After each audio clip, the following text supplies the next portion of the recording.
농업 분야와 관련해서는 특히 여기 2020년 3월달에 있었던 순환경제실행계획, 그다음에 지금 우리 농업계에서 많이 얘기하고 있는 팜투포크 전략이 작년 5월달에 발표가 됐고요. 그다음에 이 농업 분야에서 가장 중심적으로 채택하고 있는 전략인 2030 생물 다양성 전략, 이것이 연이어서 발표가 됐습니다. 이것들을 기반으로 해서 올해 3월달에 유기농 액션 플랜이 구체적으로 발표가 될 것입니다. 이런 전체적인 맥락 속에서 유기농 액션 플랜이 발표됐다는 것을 이해를 해주셔야 될 것 같습니다. 자, 유기농 액션 플랜의 전체적인 내용은 그동안 한 10여 년간 EU가 유기농 농업 정책을 펼치면서 얻은 성과를 바탕으로 하고 있습니다. 지난 10년간 유기농업 부분이 크게 성장을 했는데 유기농업 시행 면적이 거의 66% 이상 증가를 해서 현재 EU 농지의 8.5%를 차지하고 있다는 이런 부분들입니다. 그리고 유기농산물을 통해서 농가의 그 소득도 상당 부분 보충을 하고 있다라는 부분이고요. 그리고 현재 유기농업 생산자가 EU 전체에 35만 명, 말하자면 그 이 전체 그 농업 생산자가 많이 줄고 있는 상황에서 EU 유기농업 생산자가 35만 명이라는 것은 굉장히 큰 숫자 되겠죠. 가공업자도 7만 8천 명 이상 되어 있습니다. 제가 이런 말씀을 드리는데 우리나라는 정확하게 몇 사람이 하고 있는지를 잘 모릅니다. 그리고 우리나라는 제가 뭐 이런 말씀을 미리 좀 드릴 필요가 있는데 우리나라는 유기농산물 소비 통계 자체가 아예 없습니다. 시장 규모 추정만 하지 어떤 사람이 얼만큼의 물량을 다루는지조차도 얘기하고 있지 않습니다. 그런 부분들을 좀 말씀드릴 필요가 있겠고요. 그리고 유기농업이 지속 가능한 성장, 지속 가능한 발전에 기여하는 부분들이 많이 확인됐다라는 건데 유기농업이 기본 일반 관행농업에 비해서 30% 더 많은 생물 다양성이 있다. 그다음에 이제 뭐 수분 매개체 활동에서도 굉장히 좋은 효과를 한다는 거. 그리고 유기농업이 화학 비료, 제초제, 살충제 사용이 제한되어져 있다는 겁니다. 안 쓰는 게 아닙니다.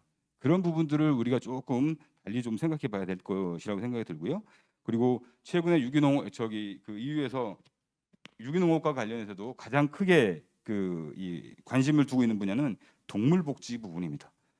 우리도 이 부분에 대해서 축산해서 지금 조금 긴급하게 잘 생각을 해야 될 부분이 아닌가라는 겁니다. 유기농산물 소비도 크게 증가했는데 유기농산물 생산 판매액이 145% 증가를 했다는 지난 10년간 했다는 거고, 또 EU 유기농업에 대한 로고에 대한 인식뿐만 아니라 유기농업이 환경 친화적이고 동물복지 규정에 동물복지에 기여하고 있다는 사람들의 인식이 굉장히 높아가고 있다. 이런 부분들이 이 유기농업 액션 플랜을 작성하게 된 하나의 배경이라고 할 수 있겠습니다. 또 다른 측면에서는 EU 그린딜의 내용에서 보면 유기 생산입니다. 그러니까 이것이 농업뿐만 아니라 다양한 다른 분야까지도 다 포함하기 때문에 유기 생산의 역할을 크게 강조하는데, 말하자면 이런 멘트가 있습니다. 그 농업 분야가 뭐 기후 변화에 해를 끼치지 않는 건 아니다. 분명히 많은 해를 끼치고 있다. 하지만 기후가 변화됐을 때 가장 먼저 최전선에서 피해를 받는 사람들은 농업 분야다. 이런 부분을 명확하게 이 멘트로 이야기를 하고 있습니다. 그리고 그러면서 관행농업이 생물 다양성 손실에 많은 악영향을 끼치고 있다는 거, 이 부분에 대해서도 명확하게 인정을 하고 있습니다. 그렇기 때문에 유기농업 또는 유기농업을 하고 있는 생산자들은 말하자면 지속 가능한 농업을 하는 선구자다. 근데 이런 선구자들은 누구냐? 어떻게 되는 거냐? 이제 짧은 공급 체인, 쇼 서플라이 체인이라고 하죠. 그렇게 하면서 탄소 배출을 줄이는 거니까. 그리고 이런 거에는 소규모 농민들이 많이 참여할 수 있어야 된다는 겁니다. 그래서 이런 유기농업을 통해서 탄소 배출 저감을 하고 지속 가능한 푸드 시스템에 기여하는 이런 방식이겠죠. 또 하나, 유기농업이라고 하는 것은 EU가 일정하게 기준을 갖고 인증하고 있는 유일한 농업 분야라는 부분입니다. EU에서 또 세계적으로도 그렇죠. 세계적으로도 다른 농산물들은 인증하고 있지 않습니다. 우리는 뭐 무농약 뭐 여러 가지를 하고 있지만 세계적으로는 유기농업만이 유일한 인정하고 있는 농업 방식이죠. 이런 부분입니다. 그리고 이런 유기농업의 발전 상황을 봤을 때 EU에서는 그냥 현 상태대로 내버려둬도 2030년까지 한 18% 정도로 성장을 할 것이다라고 전망하고 있습니다. 하지만 이걸 조금 더 가속화시켜야 되겠다. 그래서 이런 25%의 목표를 달성하는 것은 EU 차원에서도 쉬운 일은 아닙니다. 그런데 이것을 위해서 강력하게 농정이 드라이브를 하겠다는 그런 목표를 설정한 것이다. 그리고 이렇게 되기 위해서는 유기농업의 생산에 소요되는 여러 가지 비용들이 있는데 이런 비용들을 잘 우리가 고려해 볼 필요가 있다. 그래서 생산량도 증대해야 되고 소비도 증대해야 되고 그리고 그 하층 가구들이 적정한 가격에 유기농산물을 살 수 있는 이런 상황들이 만들어져야 된다. 이런 세심한 고려들을 하고 있고 이것을 하기 위해서 교육, 훈련, 마케팅, 그다음에 항상 빠지지 않는 거, 인센티브를 적절하게 결합하겠다. 이런 이야기들을 하고 있는 거죠. 그래서 이 유기농업 생산은 또 다른 측면에서 보면 사회적 지속 가능성도 증가시킨다고 이야기를 하고 있습니다. 이 유기농업 액션 플랜에도 포함이 되어져 있는데요. 유기농산물 생산을 중심으로 해서 농촌 발전을 추진한다는 겁니다. 여기에 청년과 여성이 잘 참여할 수 있도록 만드는 것이고, 그리고 이 회원국 간의 유기농업 생산의 격차가 많이 큰데 이런 부분도 줄이도록 하겠다. 현재는 뭐 몰타 같은 데서 0.5%밖에 안 되고 오스트리아에서는 25%를 하고 있고 굉장히 격차가 큰데 이런 부분들을 유기농업 생산이 적은 국가들한테 지원을 하면서 성장시키겠다라는 겁니다. 그래서 이런 유기농업 액션 플랜은 소위 먹거리 공급 체인의 단계에 따라서 설정이 된 것이다. 그래서 유기 생산의 발전을 지원하고 종사자들의 소득을 증대하고 생산물에 대한 소비를 증대하는 것, 이런 관점을 갖고 제1축, 제2축, 제3축 이렇게 세 가지로 나눠져 있습니다. 그리고 여기에 부가해서 유기농업에 대한 연구, 혁신 투자를 강화한다고 하는 것인데 유기 관련 연구 과제의 전체 연구 예산의 30%를 쓴다라는 겁니다. 상당히 야심찬 아주 공격적인 그 계획이라고 할 수 있겠습니다.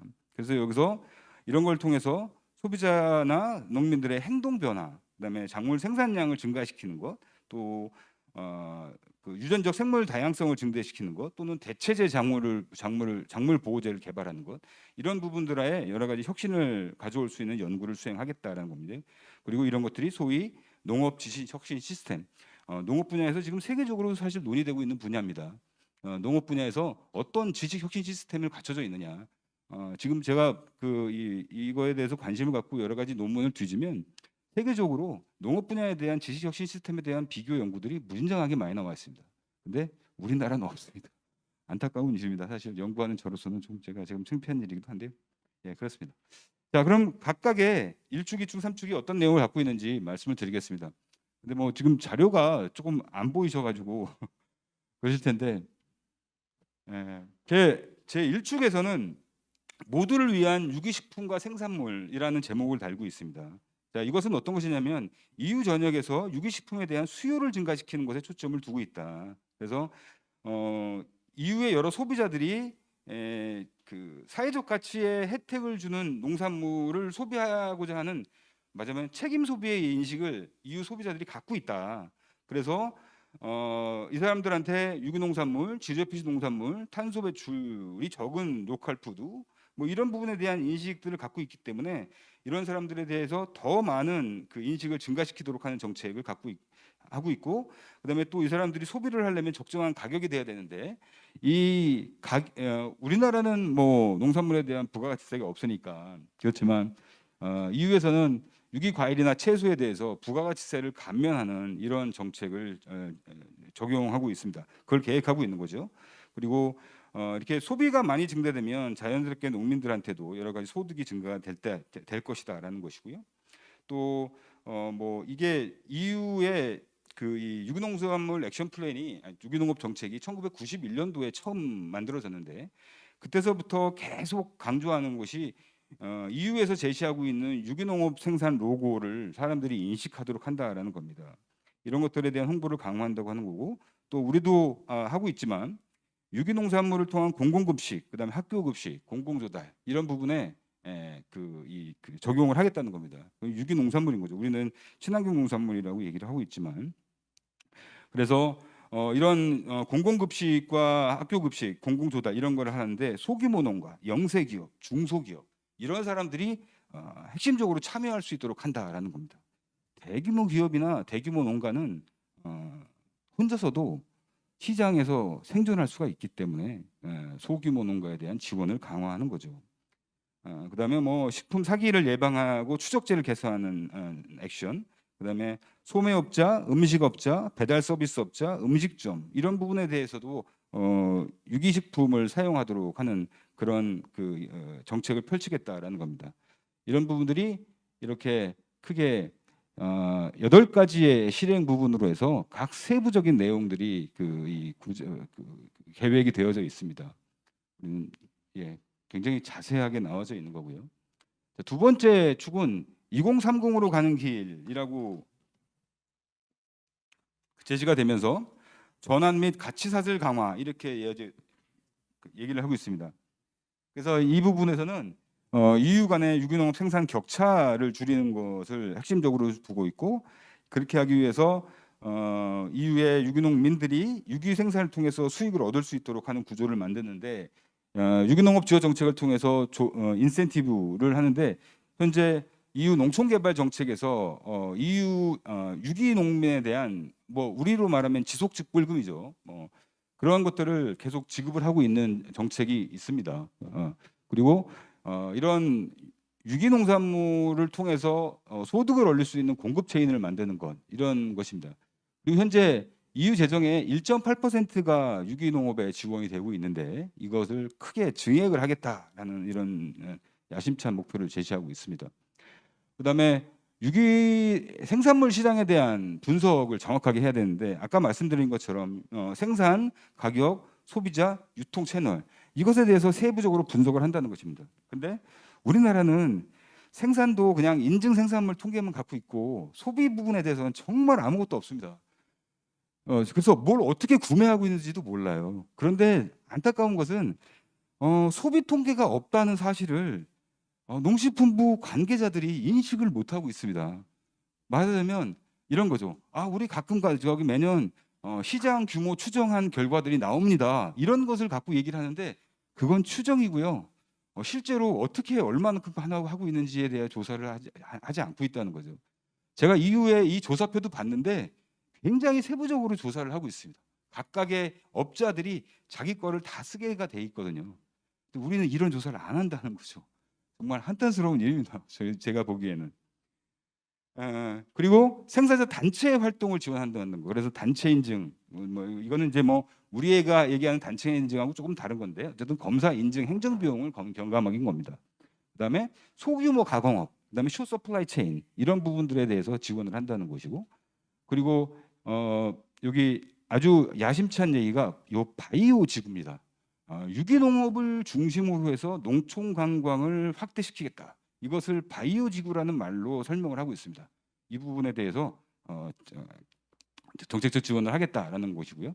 또 이 유기농 액션 플랜 전체를 통해서 굉장히 강조하고 있는 부분이 바로 유기 양식업입니다. 유기 양식업이 상당히 중요하다고 얘기하고 있는데, 아직은 이 부분이 여러 가지 기술이 초기 단계라서 이 부분에 관련된 기술들을 지원하겠다, 이런 얘기들입니다. 그래서 제 2축의 계획은 실행 구서부터 실행 시칠까지 이렇게 제시를 하고 있고요. 세부적인 내용들이 다 이야기가 되고 있습니다. 네. 여기 실행 9에 보면 유기 양식업에 대한 얘기가 있고, 그다음에 실행 14에 보면 소위 바이오 디스트릭트, 바이오 지구에 관련된 계획들이 세부적으로 다 나와져 있습니다. 이런 얘기들이고요. 그리고 또 이제 해조류에 대한 얘기, 이런 얘기들도 많이 나와 있습니다. 자, 세 번째 축은 유기 생산 사례 확산, 지속 가능성에 대한 기여를 강화한다, 이렇게 제목이 붙여져 있는데, 큰 개요는 유기 생산을 통해서 생물 다양성 개선에 초점을 두겠다. 그래서 생물 다양성은 기본적으로 생태계의 근원이고 토양, 물, 수분 매개에서 영양 순환을 유지하는 게 굉장히 중요한다. 그래서 이런 걸 통해서 농민들이 기후 변화에 적응을 하는데 지원을 한다라는 거죠. 그래서 기본적으로 유기 생산은 높은 환경 기준을 지향을 하고 있기 때문에 그 목적과 원칙을 유지하도록 하고 거기에 대해서 지원을 해준다라는 것이고, 그다음에 지구의 기온 상승, 기후 불확실성 이런 부분들이 계속 증가하고 있기 때문에 유기농업을 통해서 유기농업을 중심으로 해서 농업의 기후 변화 대응 영역을 강화하겠다라는 겁니다. 그래서 농업에서도 여러 가지 폐기물 저탄소 배출하는 방법을 지원하도록 하고 유기농업과 양식업을 통해서 온실가스 탄소 배출을 줄여서 이후 탄소 중립에 기여한다 이렇게 됩니다. 그런데 이것은 농업 생산을 통해서 직접적으로 탄소를 줄이는 것이 아니라 환경과 생물 다양성 보존에 기여하면서 이것을 통해서 탄소 중립에 기여하는 겁니다. 그래서 농업의 에너지 분야, 비에너지 분야 이렇게 얘기가 되고 있는데, 농업 분야에서는 비에너지 분야의 역할을 강화하는 이런 분야라고 할 수 있겠습니다.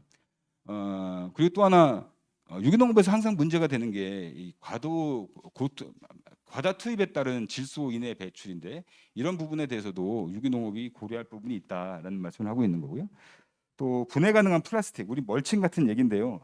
이거 자제하자라는 이런 얘기들을 하고 있습니다. 네, 우리 현실적으로 쉽지 않은 일일 것 같긴 한데 어쨌든 그런 부분에 대한 노력도 기울이고 있습니다. 이 세 번째 축의 부분은 총 6개 정도의 실행 계획으로 되어져 있고요. 이렇게 그 세부 활동 내용들이 기록이 되어져 있습니다. 자, 이런 내용들을 통해서 우리가 얻을 수 있는 시사점을 말씀을 드리면,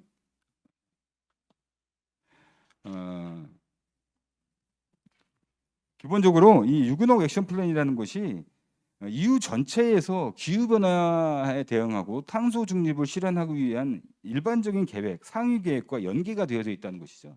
그래서 이것은 단독으로 이루어지는 것이 아니라 정확하게 연계가 되면서 이런 액션 플랜을 실행하는 근거를 명확하게 제시를 하고 있는 거죠. 그리고 두 번째는 유기농업 생산에 종사하고 있는 사람들의 경제적 상황 개선을 가장 정책의 중요한 목적으로 설정하고 있다. 말하자면 이런 경제적 상황이 개선되지 않으면 참여하는 사람들이 적을 것이기 때문에 그렇죠. 그래서 유기농업 지원 정책이나 기타 여러 가지 환경 보존을 통해서 농가 소득을 지원하는 이런 방식입니다. 무조건 지금까지 우리가 생산량 증대를 통해서 농민이 소득을 증대하게 이렇게 이 정책이 이루어졌다면, 우리도 이제는 환경에 참여하는 사람들한테 소득을 올려줄 수 있는 방안, 이 방안을 우리가 아직 고려할 필요가 있다라는 부분입니다. 그래서 이것이 바로 유기 면적 확대를 추진하는 데 가장 중요한 근간이 되고 있는 거죠. 그리고 세 번째는 앞서 말씀드린 것처럼 유기농업은 생물 다양성 보존이라는 역할을 통해서 기후 변화, 탄소 중립에 기여한다. 이런 부분을 명확하게 설정하고 있다는 거죠. 생물 다양성을 통해서 토양, 물, 생태계 보존에서 탄소 고정 역할을 한다라는 부분입니다. 제가 여기서 한 가지 좀 말씀드리면, 최근에 여러 가지 IPCC 보고서를 보면서 얻은 내용들을 말씀을 드리면, IPCC 보고서가 굉장히 방대한 내용으로 되어져 있는데요. 다른 분야, 산업 분야, 에너지 분야에서는 탄소 축적이라는 말이 거의 나오질 않습니다. 그런데 농업 분야에만 아주 집중적으로 탄소 저장 능력이 있다는 것을 아주 강력하게 피력을 하고 있습니다. 그래서 그런 부분들을 정책적으로 적용하는 것들을 하고 있는 거죠. 그래서 우리도 그런 부분들을 고려할 필요가 있다. 근데 우리는 탄소 중립을 논의할 때 농업 분야에서 이상하게 농업의 탄소 흡수력에 대해서는 왜 강조를 안 하시는지 모르겠어요. 예, 거기 IPCC 보고서에서도 명확하게 나와 있는 말들인데, 예, 그런 부분들에 대해서 좀 말씀을 드리겠고요. 유기농법에서 질소와 인의 과잉 투입, 이 부분은 이거는 전 세계적으로 다 인식을 하고 있는 부분입니다. 이 부분에 대해서는 해결 방안을 해야 되는데, 이거 해결 방안이 그냥 줄이는 게 아니고요. 어떻게 생산량을 유지하면서 줄일 수 있을까? 이 부분은 바로 그 기술입니다. 그래서 연구 혁신하는데 투자를 한다는 것이죠. 생산량을 유지하면서 질소와 인해 투입을 줄일 수 있는 방법. 예, 우리도 이 부분에 대한 연구를 좀 할 필요가 있겠죠. 많이 하고 계시겠죠, 아무래도. 네 번째는 유기농업 생산 기술을 위한 여러 가지 기술 혁신이 필요하다. 말씀드린 것처럼 환경을 훼손하지 않는 범위 내에서 생산량 증대를 시키는 기술이 필요하다. 그래서 대체작물 보호제, 바이오 살충제 이런 것도 필요하다는 겁니다. 그리고 말씀드린 것처럼 이후에 유기농업은 농약의 사용을 불허하고 있지는 않습니다. 현재 발생된 병충해를 없앨 수 있는 자연적 방법이 없다고 판단이 되면 거기에 한해서는 살충제 쓰는 것을 광범위하게 허용하고 있습니다. 어쩔 수가 없으니까. 그러니까 우리가 무조건 유기농업은 살충제, 제초제 쓰지 않는 농업이다. 이런 개념에서 탈피를 할 필요가 있다. 그래서 이제 유기농업 최근 유기농 친환경 농업계에서 하고 있는 것이 소위 이제 뭐 과정 중심의 인증 이런 말들을 하고 있는데 이것이 세계적인 유기농업의 원칙이다라는 것을 말씀드리겠습니다. 그러니까 투입제 중심이 아니고요. 순환입니다. 어떻게 여러 가지 자원을 순환하게 만드느냐 이게 유기농업이지 투입을 뭘 하고 안 하고가 유기농업이 아니라는 말입니다. 또 유기농업 생산 분야에서 소규모나 영세 기업의 참여를 중시하고 있고 이 사람들을 일정한 공급 체인에 참여할 수 있도록 하고 있다라는 겁니다. 그래서 뭐 생산자단체 인증, 그다음에 로컬 푸드 시스템에 그 이런 소규모 농가들의 참여를 장려하고 있는 거죠. 또 바이오 지구라는 걸 통해서 유기농업도 반드시 농업만 하는 것이 아니라 여러 가지 비농업과 같이 연계되어져 있는 활동이 농촌 지역에서 광범하게 일어나야 된다. 이런 이야기들을 하고 있는 겁니다. 그리고 청년과 여성농의 참여. 지금 우리나라도 마찬가지인데 청년들은 농촌에 귀농하면 친환경 농업하고 싶어 합니다. 이런 부분들을 잘 우리가 끌고 갈 필요가 있고 또 여성들이 오히려 이런 유기농업에 적극적이다라는 부분들을 지적하고 있는 겁니다. 그 다음으로는 이 유기 생산과 관련된 농업기술 혁신 시스템 이 부분이 필요하다는 거 제가 누차 말씀드렸고요. 또 하나는 유기 양식업의 필요성. 양식업. 우리는 지금 항생제 없으면 양식업 잘 안 되지 않습니까? 근데 이런 부분들을 대체할 수 있는 방안이 뭘까? 이런 거에 대해서 강조를 하고 있다는 겁니다. 그리고 이런 유기 생산을 확대하기 위해서 정부가 적극적인 정책을 형성하는 것이 필요하다. EU에서도 2030년까지 유기농지 25% 달성은 쉽지 않은 과제입니다. 굉장히 어려운 과제입니다. 이것을 하기 위해서 EU가 아주 본격적으로 나섰다라는 말씀을 드리고 싶습니다. 그리고 이것 하기 위해서 소비자 신뢰도 제고 이런 부분도 굉장히 중요하다. 이렇게 강조를 하고 있습니다. 이상으로 제 발표를 마치도록 하겠습니다.